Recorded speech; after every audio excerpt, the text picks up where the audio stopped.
Good morning दोस्तों। Welcome back to new good way. आज दोस्तों 23 जून 2022 और 23 जून 2022 से संबंधित जो भी डेली करंट अफेयर्स के क्वेश्चन बनते हैं, इन्हें हम आज डिटेल से डिस्कस करेंगे। तो 23 जून को कौन सा दिवस मनाया जाता है? तो 23 जून को विश्व स्तर पर अंतर्राष्ट्रीय विधवा दिवस मनाया जाता है। और ये दिन है वो व्यापक रूप से जो विधवाएं हैं उनकी आवाज और उन्हें होने वाले जो अनुभवों पर ध्यान आकर्षित करने और उनके द्वारा जो किए जाने वाले एक अद्वितीय समर्थन को प्रोत्साहित करने के लिए मनाया जाता है। और आज भी विधवाएं हैं वो अपने जीवन साथी को खोने के बाद दुनिया भर में कई महिलाएं जो चुनौतियों का सामना करती है और उनकी जो बुनियादी जरूरत और उनके जो मानवीय अधिकार और सम्मान के लिए लंबे समय तक संघर्ष करती रहती है। इसी को मद्देनजर रखते हुए 23 जून को अंतर्राष्ट्रीय विधवा दिवस के रूप में मनाया जाता है। और आज के वीडियो की आपको पीडीएफ चाहिए तो आप हमारे जो टेलीग्राम ग्रुप है वहां से इस वीडियो की पीडीएफ है वो प्राप्त कर सकते हैं। तो चलिए दोस्तों स्टार्ट करते हैं क्वेश्चन नंबर 1 से। और आज का वीडियो आपको अच्छा लगे तो चैनल को सब्सक्राइब और इसका बेल आइकन है वह जरूर प्रेस करें ताकि डेली के जो वीडियो अपलोड कर रहा हूं मैं उनका नोटिफिकेशन है वो आपको मिलता रहे। क्वेश्चन नंबर 1 है कि इजराइल और किस राज्य सरकार ने क्षमता निर्माण और एकीकृत जल संसाधन प्रबंधन में संयुक्त घोषणा पर हस्ताक्षर किए हैं? तो आंसर दोस्तों ये हरियाणा राज्य सरकार के द्वारा। जो इजराइल और हरियाणा सरकार है इन्होंने क्षमता निर्माण और एकीकृत जो जल संसाधन प्रबंधन है उस पर एक संयुक्त घोषणा की है। जो जल सुरक्षा है वो हमेशा से द्विपक्षीय संबंधों का एक महत्वपूर्ण स्तंभ रहा है। और इसी समझौते के तहत इजराइल है वो अपनी सबसे उन्नत और अत्याधुनिक जल जो प्रौद्योगिकी है उसमें विशेषज्ञता और जानकारी को हरियाणा सरकार है उसके साथ साझा वो करेगा। और दोनों देशों के बीच में रणनीतिक संबंधों को बढ़ाने के लिए इजराइल और भारत में अपनी सभी भागीदारों के साथ मिलकर ये काम है वो किया जाएगा। अब हरियाणा है तो हरियाणा से संबंधित निम्न इंपॉर्टेंट फैक्ट और बनते हैं। जैसे हरियाणा में निम्न राष्ट्रीय उद्यान है। जैसे पहला है सुल्तानपुर नेशनल पार्क गुड़गांव, दूसरा है कलेसर राष्ट्रीय उद्यान यमुनानगर। और राष्ट्रीय उद्यान के साथ वन्य जीव अभ्यारण्य भी है हरियाणा के अंतर्गत। जैसे ये कलेसर राष्ट्रीय उद्यान है वो एक वन्य जीव अभ्यारण्य भी है, कलेसर वन्य जीव अभ्यारण्य यमुनानगर। वीर शिकारगृह वन्य जीव अभ्यारण्य पंचकुला, छिलछिला वन्य जीव अभ्यारण्य कुरुक्षेत्र, नाहड़ वन्य जीव अभ्यारण्य रेवाड़ी में, और अब्बू शहर वन्य जीव अभ्यारण्य सिरसा में, और भिंडावास वन्य जीव अभ्यारण्य है झज्जर में, और खपरवास वन्य जीव अभ्यारण्य है झज्जर, और खोल ही रायतन वन्य जीव अभ्यारण्य है पंचकुला में। अब हरियाणा है तो हरियाणा उत्तर भारत का राज्य है जिसको आप मैप में देख सकते हैं। और हरियाणा की जो सीमाएं हैं वो पंजाब, हिमाचल प्रदेश, दक्षिण और पश्चिम में राजस्थान से जुड़ी हुई है। और यमुना नदी है वो इसके उत्तर प्रदेश राज्य के साथ पूरी जो सीमा है उसको परिभाषित साझा करती है। अब हरियाणा है तो हरियाणा की राजधानी है दोस्तों चंडीगढ़।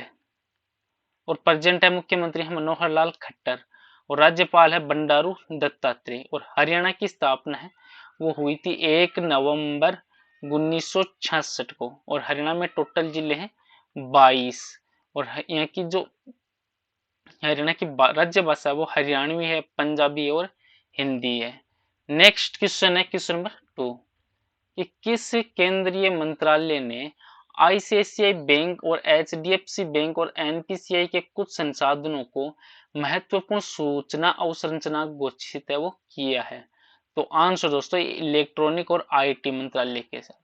जो केंद्रीय इलेक्ट्रॉनिक्स और आईटी मंत्रालय है इन्होंने आईसीआईसीआई बैंक और एचडीएफसी बैंक और भारतीय जो राष्ट्रीय भुगतान निगम है एनपीसीआई इसके आईटी जो संसाधनों को एक महत्वपूर्ण सूचना अवसंरचना है उसमें के रूप में घोषित है वो किया है। नेक्स्ट क्वेश्चन है क्वेश्चन नंबर 3 कि निर्माण श्रमिकों के कौशल विकास को बढ़ावा देने के लिए राष्ट्रीय पहल निपुण, इसको किस केंद्रीय मंत्रालय की एक ये पहल है? तो आंसर दोस्तों ये आवास और शहरी मामले के जो मंत्रालय है उनकी एक पहल है। जो केंद्रीय आवास और शहरी मामले के मंत्री हैं प्रेजेंट टाइम में हरदीप सिंह पुरी, इन्होंने जो निर्माण श्रमिकों के कौशल प्रशिक्षण के लिए एक निपुण है इस निपुण नामक परियोजना को शुरू किया। और ये दीनदयाल अंत्योदय योजना जो राष्ट्रीय शहरी आजीविका मिशन के तहत आवास और शहरी मामलों के जो मंत्रालय की एक पहल है, जिसका उद्देश्य ये है कि इसमें 1 लाख से भी अधिक निर्माण श्रमिकों को कौशल और कार्यक्रमों के माध्यम से प्रशिक्षित है वो करना और उन्हें विदेशों में भी काम के अवसर प्रदान करना। नेक्स्ट क्वेश्चन है क्वेश्चन नंबर 4 कि अंतरराष्ट्रीय योग दिवस 2022 है, इसकी थीम है वो क्या है? तो आंसर दोस्तों ये योगा फॉर ह्यूमैनिटी है, वो इसकी थीम है। जो अंतरराष्ट्रीय योग दिवस है ये प्रत्येक वर्ष 21 जून को एक अंतरराष्ट्रीय योग स्तर पर अंतरराष्ट्रीय योग दिवस के रूप में मनाया जाता है और इस दिन जो देश भर में योग से जुड़े हुए कई महत्वपूर्ण कार्यक्रम भी आयोजित किए जाते हैं। इसमें न केवल योग के महत्व के बारे में बताया जाता है बल्कि लोगों को योग करने हेतु जागरूक भी किया जाता है और विश्व के सभी देश है वो योग के महत्व को समझते हुए योग दिवस भी मनाते हैं। और इस साल जो थीम रखी गई है वो 2022 की ये रखी गई है योगा फॉर ह्यूमैनिटी। इस थीम का मतलब ये है कि मानवता के लिए योग या इस साल की इस थीम को ध्यान में रखते हुए विश्व भर में ये योग दिवस को मनाया जाएगा। अब जून मंथ है तो जून मंथ से रिलेटेड इम्पोर्टेंट दिवस और मनाए जाते हैं। जैसे 1 जून को मनाया जाता है विश्व दूध दिवस और इसके साथ 1 जून को माता पिता का वैश्विक दिवस के रूप में मनाया जाता है और 3 जून को मनाया जाता है विश्व साइकिल दिवस। 4 जून को मनाया जाता है आक्रमण के शिकार हुए मासूम बच्चों का एक अंतर्राष्ट्रीय दिवस और 5 जून को मनाया जाता है विश्व पर्यावरण दिवस। 7 जून को मनाया जाता है विश्व खाद्य सुरक्षा दिवस और 8 जून को मनाया जाता है विश्व महासागर दिवस और 9 जून को मनाया जाता है विश्व प्रत्यायन दिवस। 12 जून को मनाया जाता है विश्व बाल श्रम निषेध दिवस और 14 जून को मनाया जाता है विश्व रक्तदाता दिवस और 15 जून को मनाया जाता है विश्व पवन दिवस और 17 जून को मनाया जाता है मरुस्थलीकरण और सूखे से निपटने के लिए एक विश्व दिवस और 20 जून को मनाया जाता है वर्ल्ड रिफ्यूजी डे और 21 जून को अंतरराष्ट्रीय योग दिवस के रूप में मनाया जाता है। नेक्स्ट क्वेश्चन है क्वेश्चन नंबर 5 है कि किस भारतीय प्रौद्योगिकी संस्थान ने सेप्टिक टैंक को साफ करने के लिए एक रोबोट वो विकसित किया है? तो आंसर दोस्तों ये आईआईटी मद्रास के द्वारा। जो आईआईटी मद्रास के शोधकर्ता हैं इन्होंने एक खास तरह का रोबोट बनाया जो गट्टर यानी जो सेप्टिक टैंक होता है उसकी सफाई करेगा और इस रोबोट के कारण सफाई कर्मियों को सेप्टिक जो टैंक है उसमें उतरना नहीं पड़ेगा और इस रोबोट की मदद से जो मेला ढोने का काम भी आसानी से किया गया है। और अब गट्टर में जो गंदगी को साफ करने के लिए किसी भी इंसान को अंदर जाने की जरूरत नहीं है और सेप्टिक टैंक में उतरने के दौरान सफाई कर्मी की मौत भी हो जाती है और ऐसे में जो सफाई कर्मी है उनकी जिंदगी बचाने हेतु इस रोबोट का निर्माण है वो किया गया है आईआईटी मद्रास के द्वारा। नेक्स्ट क्वेश्चन है क्वेश्चन नंबर 6 है कि किस राज्य सरकार ने एनम जो एजुथम योजना है वो लॉन्च की है? तो आंसर दोस्तों ये तमिलनाडु राज्य सरकार के द्वारा। जो तमिलनाडु के प्रेजेंट है मुख्यमंत्री हैं के स्टालिन, इन्होंने राज्य में जो एनम एजुथम योजना लॉन्च की है। जो ये योजना है वो कोविड जो 19 आई थी महामारी उसके परिणाम स्वरूप 8 साल से कम आयु के छात्र हैं उनको सीखने की खाई को पाटने की शुरू की गई है और इस योजना का उद्देश्य ये है कि 2025 तक जो मूलभूत संख्यात्मक और साक्षरता है वो सुनिश्चित करना। अब तमिलनाडु है, तमिलनाडु से रिलेटेड निम्न इंपॉर्टेंट फैक्ट वो और बनते हैं। जैसे चावल है वो तमिलनाडु का प्रमुख भोजन है और तमिलनाडु में भरतनाट्यम नृत्य वो काफी लोकप्रिय और प्रसिद्ध भी है और सन 1969 में मद्रास राज्य का नाम बदलकर तमिलनाडु कर दिया गया था और चोल राजवंश तमिलनाडु में सबसे लंबे समय तक शासन करने वाला राजवंश था और तमिलनाडु है वो गन्ना प्रमुख उत्पादक भी है और तमिलनाडु के पहले मुख्यमंत्री थे श्री पीएस कुमार स्वामी राजाजी। और तमिलनाडु की जो प्रमुख नदियां हैं जैसे कावेरी, वेल्लातर, अमरावती, वेगई, पालार और चित्थार आदि है।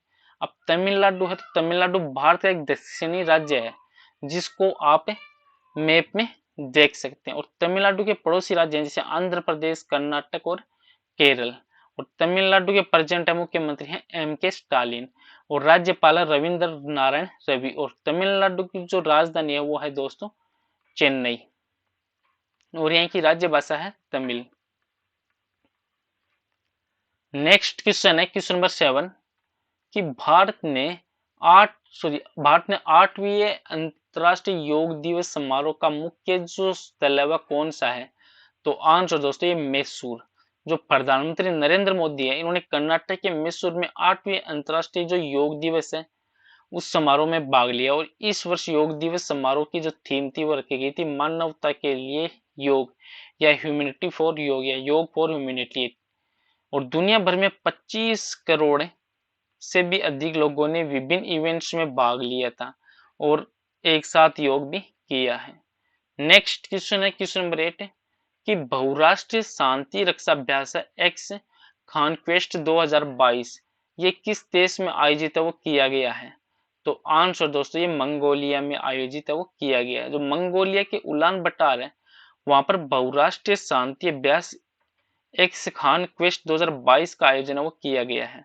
और इस अभ्यास में 16 कंट्री है इन्होंने पार्टिसिपेट वो किया है। 16 देशों की जो सेनाओं के बीच में परस्पर सीखने और सर्वोत्तम प्रथाओं को साझा करने के लिए एक मंच है वो भी प्रदान वो किया गया। नेक्स्ट क्वेश्चन है क्वेश्चन नंबर 9 कि किस तकनीकी दिग्गज ने भारत में महिला संस्थापक है उनके लिए एक स्टार्टअप है एक्सलेटर कार्यक्रम की घोषणा वो की है? तो आंसर दोस्तों गूगल के द्वारा की गई है। जो गूगल है इन्होंने महिलाओं संस्थापक है उनके लिए स्टार्टअप एक्सलेटर प्रोग्राम की घोषणा की है। जो कार्यक्रम उन्हें धन उगाने और काम पर रखने जैसी चुनौतियों का समाधान करने में भी मदद वो करेगा। नेक्स्ट क्वेश्चन है क्वेश्चन नंबर 10 कि फीफा U17 है महिला विश्व कप का आयोजन वह किस देश में किया जाएगा?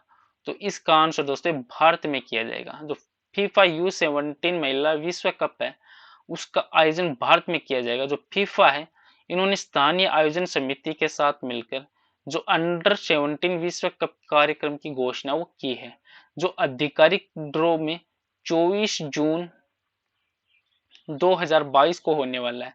और ये 17 साल से कम उम्र की जो महिला खिलाड़ियों के लिए एक आयोजित एक अंतरराष्ट्रीय फुटबॉल टूर्नामेंट है और ये फीफा के द्वारा आयोजित किया जाता है और ये पहली बार सन 2008 में खेला गया था। और आज का नेक्स्ट और लास्ट क्वेश्चन है जिसका आंसर आपको कमेंट बॉक्स में लिखना है कि आरबीआई के केंद्रीय बोर्ड में अंशकालिक और गैर अंशकालिक निदेशक के रूप में किसे नियुक्त किया गया है? तो इसका आंसर आपको कमेंट बॉक्स में लिखना है। और पीछे के वीडियो में भी आपको एक क्वेश्चन दिया था कि मानव हस्तक्षेप के बिना सेप्टिक टैंक को साफ करने का लिए जो आईआईटी मद्रास के द्वारा विकसित रोबोट का नाम क्या है? तो इसका आंसर था दोस्तों होमोसेप। ऑप्शन नंबर ए होमोसेप वो इस रोबोट का नाम है जो आईआईटी मद्रास ने मानव हस्तक्षेप के बिना सेप्टिक टैंक को साफ करने के लिए एक रोबोट विकसित किया है और इसका नाम रखा गया है होमोसेप। जो 10 इकाइयों को पूरे तमिलनाडु में तैनात करने की योजना है जिसमें शोध करता है वो स्थानों की पहचान करने के लिए स्वच्छता कार्यकर्ताओं के हाल में संपर्क में है। चलो दोस्तों आज का वीडियो यहीं पे समाप्त करता हूँ। वीडियो आपको अच्छा लगे तो चैनल को सब्सक्राइब और वीडियो को जरूर शेयर करें। Thank you all of you.